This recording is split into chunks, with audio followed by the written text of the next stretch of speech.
बोलिए।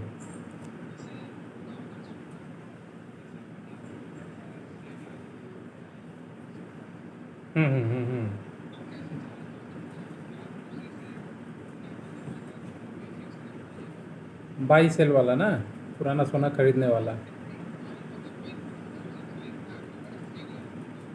हाँ, जो खरीदता है खरीद के फिर बेचता भी है, क्योंकि खरीदेगा तो कहीं या तो फिर ज्वेलरी बनाइएगा या फिर बेचिएगा। दो काम तो, दोनों में से एक काम तो करना ही पड़ता है। कहाँ पे है आपका जगह? गया में। जानते हैं। और कितना दिन से है आपका काम ये? अच्छा अच्छा, मतलब पूर्वज वाला काम है आप लोगों का, काफ़ी दिन से चल। समझ गया। अभी अभी जो डॉक्यूमेंट्स बनाए हैं कागज़ आप, तो उसमें क्या मेंशन किए हुए हैं? ज्वेलरी, सिर्फ ज्वेलरी मैन्युफैक्चरर या ज्वेलरी ट्रेडिंग?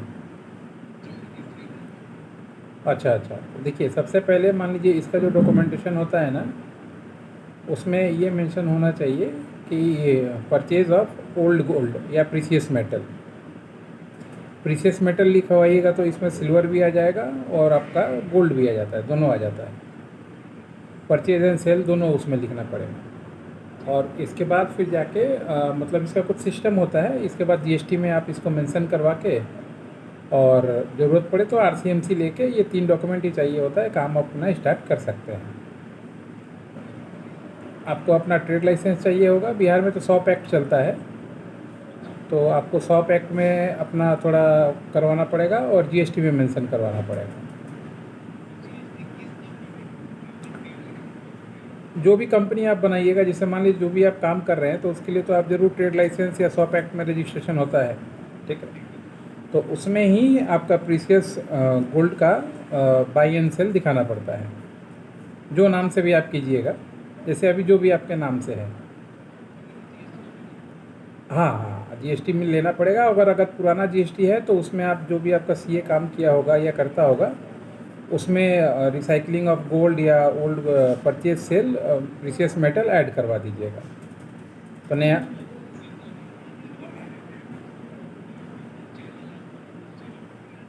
हाँ हाँ हाँ, उसमें ऐड करवा दीजिएगा तो उसी से काम हो जाएगा आपका।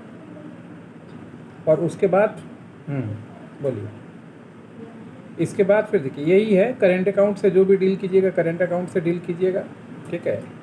और जीएसटी रखिए, ट्रेड लाइसेंस रखिए, और कैश का एक लिमिट है कि पर डे आप 2 लाख से ज़्यादा कैश में नहीं कर सकते। हाँ हाँ, ये दिखाना पड़ता है।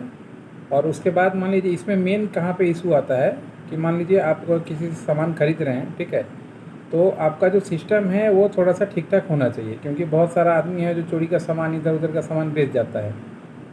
तो उस समय दिक्कत क्या होता है, अगर मान लीजिए अगर जो कोई बेच गया, ठीक है, आपको कैसे पता कि मान लीजिए हो ही सकता है, नहीं, जितने तरह का आदमी घूम रहा है, तो उस समय जब परचेज़ करना है आपको, तो उसमें आपको उसका बिल लेना है, ठीक है। और या फिर मान लीजिए हाउस होल्ड है, मतलब घर वाला आदमी है, पुराना ज्वेलरी रखा है, उसका बिल नहीं है, तो उसमें क्या करना है, उसको बोलना है कि वो 10 रुपये का आपका ये खरीद के लाए स्टैम्प पेपर खुद के नाम से, जो सेलर है। और उसमें एक नो ऑब्जेक्शन सर्टिफिकेट होता है, ठीक है, वो नोटरी करके आपको दे, प्लस आधार कार्ड और पैन कार्ड के साथ आपका, और उसको आप इनलिस्ट करके रख के अपने पास एज ए डॉक्यूमेंट प्रूफ आपको रख देना है, ताकि मान लीजिए अगर फ्यूचर में कभी कुछ होता भी है तो डॉक्यूमेंटेशन आपके पास रहेगा, तो उसके अगेंस्ट में मतलब रिकवरी तो गवर्नमेंट करता है, क्योंकि मान लीजिए जो भी अगर चोरी का होता है तो उसको एफआईआर होता है, तो उसको रिकवरी दिखाना पड़ता है। और अगर मान लीजिए नहीं है तो उसमें कोई मतलब फिर कानूनी कार्रवाई नहीं होता है, सिर्फ चीज़ रिकवरी होता है। ये सब थोड़ा सा सेफ्टी कंसर्न है, और सीसीटीवी का जो फुटेज वगैरह है वो आपको रख लेना है। यही इसमें सबसे बड़ा डॉक्यूमेंटेशन का मेन होता है, क्योंकि इसका लॉयर आपको जल्दी मिलेगा नहीं मार्केट में, ये रिकवरी वाले सिस्टम का। ये एनओसी का फॉर्मेट बहुत ज़रूरी होता है सर, काम का रखना। हम्म नहीं, बेचने का कोई टर्म्स कंडीशन नहीं है गवर्नमेंट का, खरीदने का टर्म्स कंडीशन है। बेचने का आप जहाँ बेचिए या ज्वेलरी बनाइए वो आपके ऊपर है। देखिए कोई भी बुलियन वाला जो कंपनी है, होलसेल कंपनी है, बेचना आसान मुद्दा है, बिक जाता है आसानी से।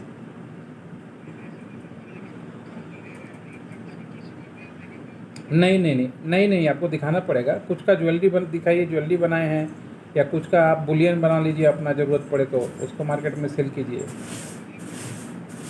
बुलियन बनने की ज़रूरत नहीं है, आप चाहें तो आपका सांचा वाचा का खुद का भी नाम का एक ट्रेडमार्क करा सकते हैं। बुलियन जो भी आपका नाम है कंपनी का, उसके नाम से एक ट्रेडमार्क करा के बुलियन वाले क्लास में कि हाँ आप गोल्ड का बुलियन वगैरह सेल करते हैं, रजिस्टर करके रख लें, सही हो जाता है। फिर उसके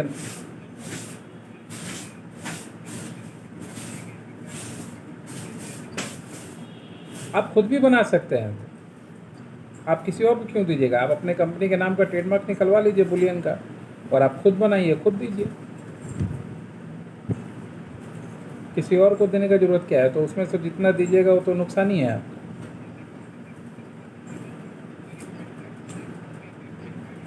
हम्म।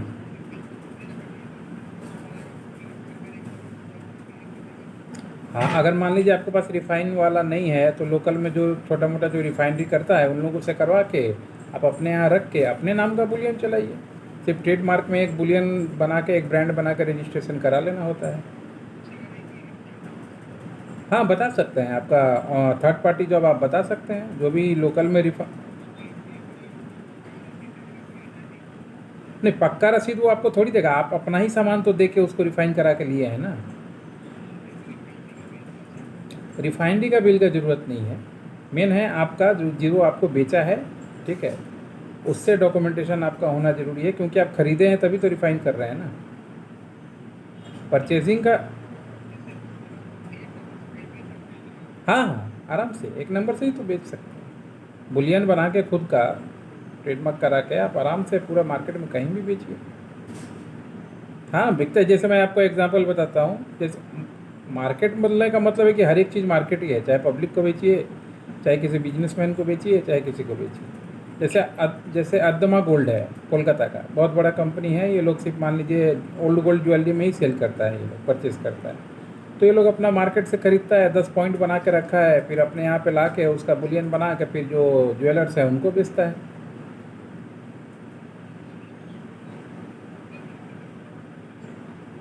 हम्म हम्म हम्म हम्म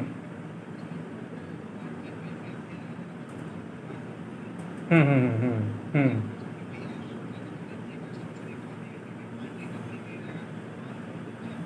नहीं, third party job, third party payroll, third party दिखाना पड़ता है। जैसे मान लीजिए आप किसी भी रिफाइनरी के साथ, मान लीजिए जो आपका काम कर रहा है, ठीक है, तो गवर्नमेंट क्या खोजता है कि वो भी काम कर रहा है, उसको भी तो दिखाना पड़ता है ना। तो मान लीजिए जिसको आप दे रहे हैं रिफाइन करने के लिए, तो उसके नाम से बिल होना चाहिए, उसको बिल काट कर रिसीवर होना चाहिए, उसका भी कंपनी का नाम वगैरह होना चाहिए कि हाँ ये आदमी को हम दे रहे हैं इतना चीज़ रिफाइन करने के लिए। वो अपना सर्विस चार्ज लेगा अपना, वो उसका मैटर है, वो कागज़ दिखाएगा नहीं दिखाएगा। मेरा काम तो अपने जगह ठीक है।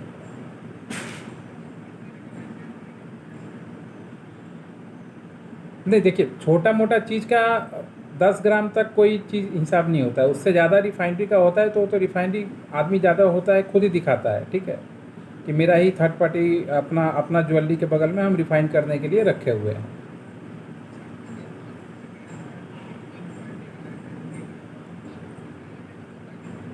नहीं, रिफाइनरी का उन लोगों को मिलेगा भी नहीं ना। जो लेवल पे मान लीजिए गया, पटना और बिहार में जो लेवल पे रिफाइनरी करता है एक एक रूम में, ठीक है, छोटा सा, तो उसको थोड़ी BIS का लाइसेंस मिलेगा, मिल ही नहीं पाएगा उसको, क्योंकि इसका तो स्ट्रक्चर इसका लंबा चौड़ा स्ट्रक्चर होता है।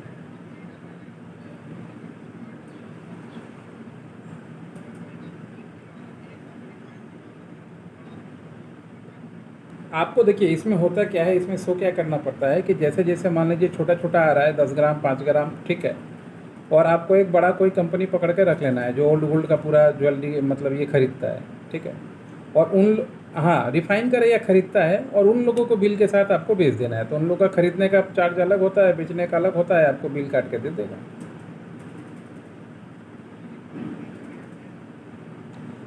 कोई बड़ा ज्वेलर, जैसे मैंने बताया कि जैसे अद्दमा गोल्ड है, ठीक है, आप मान लीजिए अभी उस लेवल पे नहीं है, ठीक है, कि बड़ा मान लीजिए काम कर पाइएगा, मगर आपसे पहले जो ओल्ड गोल्ड का बड़ा काम कर रहा है, कोलकाता सिटी हो गया, फिर आपका बाकी जगह में हो गया, ऐसे किसी कंपनी के साथ टाई अप करके उसको दीजिएगा, वो आपको बिल काट के दे देगा, और वो लेके अपना मार्केट में अपना बेचेगा। उन लोग का अपना बुलियन मार्क होता है, बुलियन बना के बेचता है वो लोग। खरीदने वाले का कोई दिक्कत नहीं है इस मार्केट में। इस मार्केट में सोर्सिंग ही मेन है और लीगल डॉक्यूमेंट्स मेन है कि कहाँ से खरीदे हैं। अगर सोर्सिंग पक्का है और डॉक्यूमेंटेशन पक्का है तो ज़्यादा दिक्कत नहीं आता। उसमें अगर सोर्सिंग में दिक्कत है तो फिर मुश्किल पड़ जाता है। अब मान लीजिए कोई कोई नहीं नहीं, वही बता रहा हूँ, अगर पक्का में खरीद रहे हैं और जो जो डॉक्यूमेंटेशन हम लोग बताए इसके साथ खरीद रहे हैं, तो अगर मान लीजिए इन केस गलत भी कुछ होता है, ठीक है, तो उसमें सिस्टम होता है रिकवरी का। मतलब पार्टी को कुछ नहीं होता है, अगर एफआईआर कहीं है तो वो गवर्नमेंट को दिखाना पड़ता है कि ये चीज़ गलत है, फिर पुलिस उसको रिकवरी करके जमा देता है। ये होता है इसमें सबसे बड़ा चीज़, यही होता है। इसलिए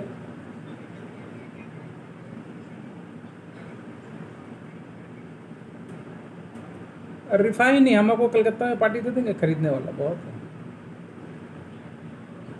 जो जिस मोड में आप खरीदिएगा लीजिएगा, ठीक है, चाहे आप अपने यहाँ पे गला के उसको दीजिए या ज्वेलरी मोड में दीजिए, वो दोनों मोड में सब ले लेंगे। वो अपना बना के फिर बेचेगा। उन लोग का रोज का मान लीजिए अपना ये वो लोग प्रीशियस मेटल में होलसेल का बना के रखा है लाइसेंस, ठीक है, तो होलसेल का लाइसेंस में बुलियन का वो लोग ट्रेडमार्क करा के रखता है, फिर वो आपको सिल्वर और बार बना के बेचता है अपना।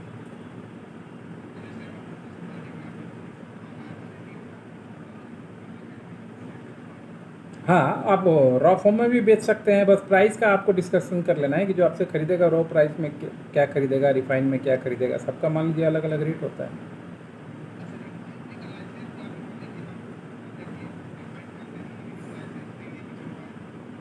नहीं, रिफाइनरी का गेम सर लंबा चौड़ा होता है, समझे, तो BIS से अप्रूव्ड रिफाइनरी लेने के लिए कम से कम मान लीजिए 5-6 करोड़ का बजट होना चाहिए। हाँ हाँ, वो बड़ा लेवल का फैक्ट्री खोलने की तरह बात है वो। देखिए, वो लगाया हुआ है अलग बात है, जो आप देख रहे हैं वो आपके लिए बड़ा है, हम लोग के लिए या गवर्नमेंट के लिए वो बड़ा नहीं है। वो मान लीजिए ज़्यादातर आपको मुंबई का ही आदमी मिलेगा जो अपना नेटवर्क बना के रखा है और रिफाइन कर रहा है। महाराष्ट्र का आदमी सबसे ज़्यादा इसमें है रिफाइनरी के काम में। तो वो लोग चोरी छुपे ही करता है वो लोग।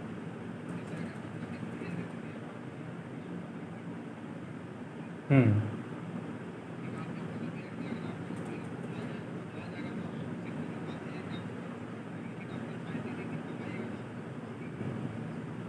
आपको 500 ग्राम 600 ग्राम मान लीजिए इस तरीके से भेजने से क्या होता है ना, कुरियर में ही दिक्कत होता है। आप किसके थ्रू भेजे थे?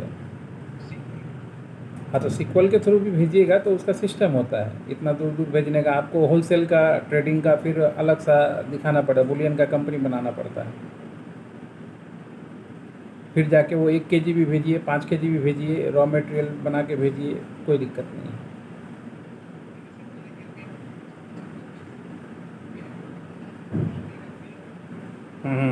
नहीं, देखिए बात क्या है सर ना, कि जो रिफाइनरी का आपका बिल भी देगा, ठीक है, लोकल में, तो वो बिल का कोई एग्जिस्टिंग नहीं है। हो सके आपको बना के दे दे, अलग कहानी है, मगर उन लोग के पास भी देखिएगा तो ज़्यादातर ट्रेडिंग का ही लाइसेंस होता है, रिफाइनरी का पेपर उन लोग के पास भी नहीं है।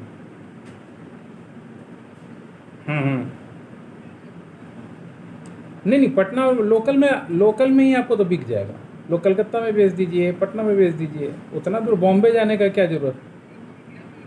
हाँ, उतना दूर बॉम्बे जाने का क्या ज़रूरत है। किसी बड़ा कंपनी से टाई अप कर लीजिए जिसके पास रिफाइनरी है, जैसे अदमा गोल्ड हुआ, फिर से आपका अंबिका सेल्स हुआ, ये सब बड़ा कंपनी है, ठीक है। हाँ हाँ, इन लोग के पास तो रिफाइनरी है अपना, पक्का में ही लेगा। कच्चा में ये लोग नहीं जाएगा, मान लीजिए अरबों खरबों रुपये लगा के रखा है, तो फिर उसका हिसाब थोड़ा अलग होता है।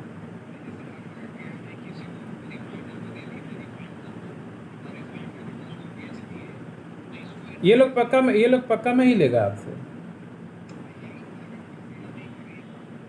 आपको खुद दिखाना पड़ेगा कि हम अपना वर्किंग आदमी रख के अपना अपने यहाँ ही हम अपना थोड़ा बहुत जो उसका पॉलिशिंग या रिफाइनिंग होता है, रिसाइकलिंग बोलते हैं उसको, रिसाइकिल करके हम बेच रहे हैं।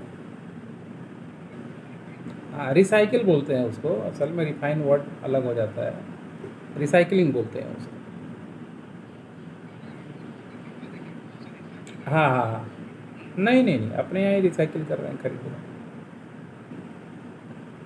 क्योंकि थर्ड पार्टी आप जिसके पास कराइएगा, जिसके जिसके पास भी रिफाइनरी है वो सब एमएमटीसी अप्रूव्ड है, या मान लीजिए आपका आरबीआई अप्रूव्ड है या बीआईएस अप्रूव्ड है, तभी वो रिफाइनरी माना जाता है। और जितना भी आप लोकल में रिफाइनरी देखिएगा वो सब ट्रेडिंग के नाम पे ही बेच रहा होगा इधर उधर, रिफाइनरी उन लोगों का कागज़ कहीं है ही नहीं। आप रिसाइकिलिंग अपना दिखा दीजिएगा, आपका काम हो जाएगा। हाँ, उसी को रिसाइकिलिंग बोलते हैं। क्योंकि जो ओल्ड गोल्ड जो नहीं, जो ओल्ड गोल्ड खरीदेगा वो तो रिसाइकिल करेगा ही ना, साफ सुथरा करेगा ही अपना। सोर्सिंग देखिए, सोर्सिंग सही होना चाहिए आपका, ठीक है, कि कहाँ से खरीदे, कैसे खरीदे, ठीक है। उसके बाद आप उसको रॉ फॉर्म में दिखाइए या रिसाइकिल फॉर्म में भेज रहे हैं दिखाइए, आपके पास पेपर वो वेरीफाई करेगा। रिसाइकिलिंग उसमें आप लिख देते हैं तब तो रिसाइकिलिंग खोजेगा ना, आप रॉ फॉर्म दिखा के भेजिए अपना।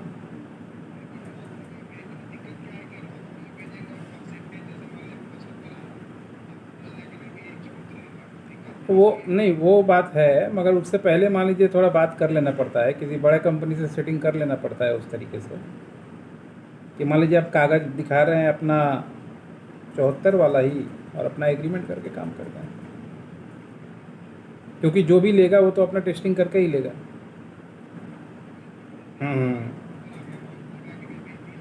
नहीं, वो सब कंपनी का, बड़ा कंपनी है, बड़ा कंपनी में गेम कम होता है। छोटा मोटा जो ज्वेलर या बाकी इधर उधर का है वो लोग थोड़ा ये सब काम करते हैं। क्योंकि इसमें देखिए मेन गोल्ड के बिजनेस में सोर्सिंग ही सबसे बड़ा चीज़ है। जिसके पास सोर्सिंग है कंपनी तो उसको पकड़ के रखता है, छोड़ता नहीं है उसको।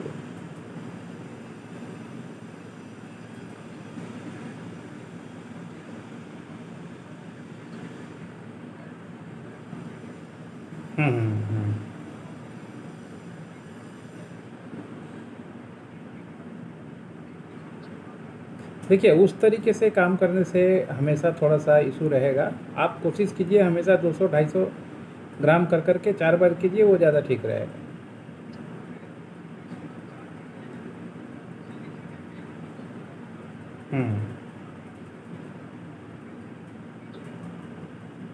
ये पकड़ा गया, देखिए वो आप अलग मुद्दा पे जा रहे हैं।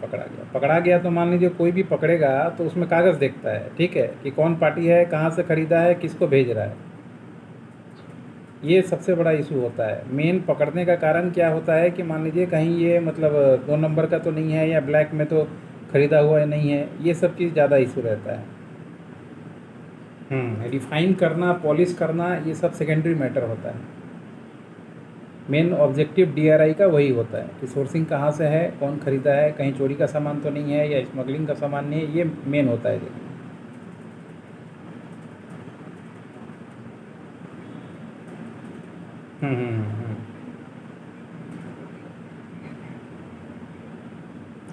प्रीसियस मेटल में सब आ जाता है। प्रीसियस मेटल में गोल्ड, सिल्वर, डायमंड तीनों आ जाता है।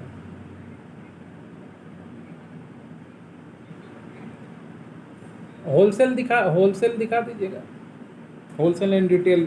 होलसेल एंड रिटेल बात एक ही है। बुलियन मतलब गोल्ड होता है, और बिस्किट, हाँ, बिस्किट को बुलियन बोलते हैं, बस वही बात है।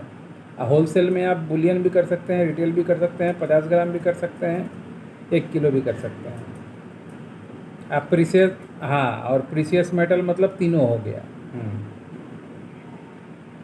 हाँ हाँ, बुलियन भी लिखवा सकते हैं, वर्ड का डिफरेंस है, बाकी कोई फ़र्क नहीं है।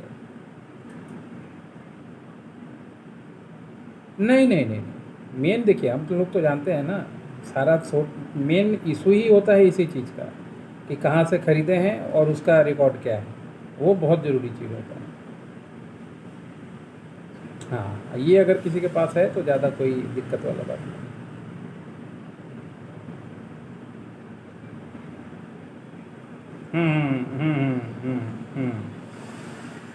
मेन तालमेल जो कंपनी को आप भेज रहे हैं उससे अपना अंडरस्टैंडिंग, बॉन्डिंग ठीक होना चाहिए।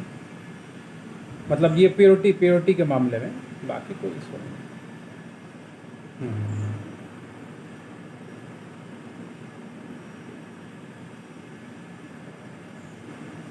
अच्छा, व्हाट्सअप कर दीजिएगा ऐसा कोई बात होगा तो, क्योंकि बहुत सारा चीज़ होता है, मान लीजिए अचानक नहीं आता है दिमाग में, बाद में आता है। आप व्हाट्सएप भी कर दीजिएगा तो मैं आपको भेज दूँगा। हम्म,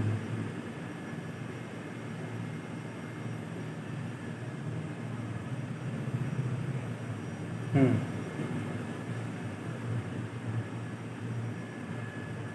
उसका एनओसी रहता है 10 रुपये का स्टैम्पर में आपको जो बायर बेच रहा है उसका नाम और उसका नो ऑब्जेक्शन, अगर उसका रिसिप्ट है तो उसका रिसिप्ट, अगर रिसिप्ट नहीं है तो कब कब ख़रीदा हुआ है, एक एजम्पशन, ये सब देना पड़ता है।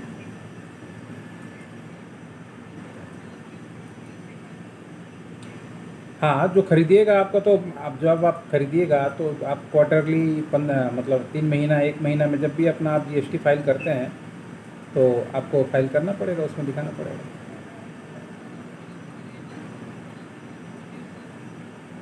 हाँ, दिखाइएगा जो आपको देना पड़ेगा।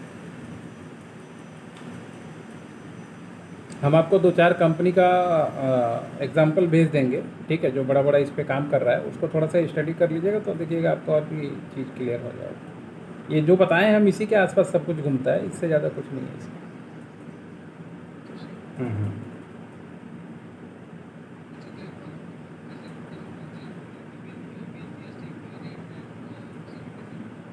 हम्म। परचेज़ करने का अपना फार्मूला होना चाहिए, जो भी वेस्टेज है उसको काट के फिर दिया जाता है रेट।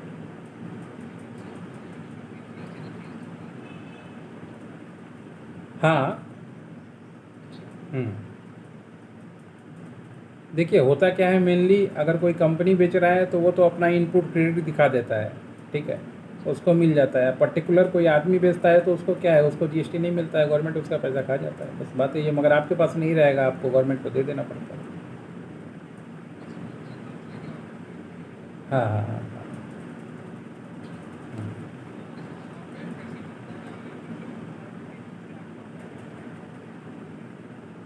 ठीक है, 2-3 कंपनी का रेफरेंस हम आपको दे देंगे, उन लोगों का आप कांटेक्ट कर लीजिएगा, सेल्स एग्जीक्यूटिव जो उन लोग का रहता है, तो फिर ठीक रहेगा आपके लिए।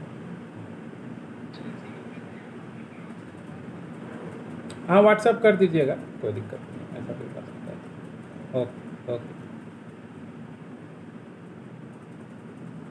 देखा दोस्तों आपने, ये था ओल्ड गोल्ड के ऊपर कुछ क्वेरी और सॉल्यूशन जो हमने बताया, और ये गया से थे, आप लोगों ने सुना ही।